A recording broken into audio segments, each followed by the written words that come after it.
Chairwoman Morgan, it's good to have you back.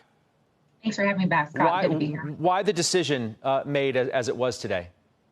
Well, as you mentioned, we've been open for 2 weeks now. And during that first week, our board agents were out at all properties in both in northern and southern Nevada and noticed a good percentage of patrons actually wearing face coverings. Unfortunately, we saw the number of patrons wearing those face coverings decline in the last week. And when you think about it, you have dealers who are actually standing there for at least an hour at a time with multiple people around them and obviously other spectators and others wanting to watch the game. And it was concerning to have a dealer standing there potentially being exposed to someone without a face covering for over 15 minutes or so, knowing that they're there for over an hour. And so when we saw the number of patrons wearing face masks declining, obviously consulted with medical professionals regarding the CDC guidance that came out on June 4th. We decided that it would be in the best interest of the gaming employees and to ensure that our cases stay down to have masks be required at table games if there's not going to be plexiglass or other partitions there. I think the obvious question is, what did you expect? And why wasn't this just done from the start?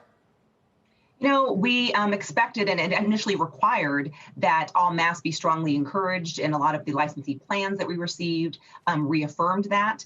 And like I mentioned, opening for the first week, there was good compliance with that. But I think people started getting comfortable and people started not wearing masks. And so we also strengthened the policy with regard for licensees to not only just have them available, but not for purchase, but actually be able to provide the patrons masks upon request and having signage across their properties and actually physically offering those masks to people as they come onto the casino property. Yeah, I'm curious. Do you know what percentage of tables at casinos in the state don't have partitions? How many places are we talking about tonight?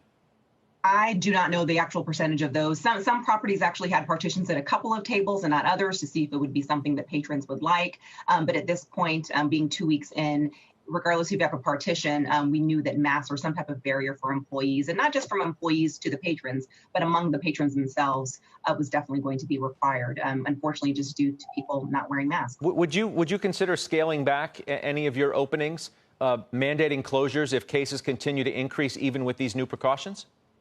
We definitely don't want to have another closure. We tried to find a phased and incremental reopening pursuant to the governor's directive to try to slowly rebuild our economy. As you know, it was the first time that gaming was ever shut down in Nevada. So I don't think anybody wants to get to that point. But these measures are going to be put in place so that we do not continue to grow. As of today, we still have a 5.2% percentage positive rate, which is pretty good for Nevada.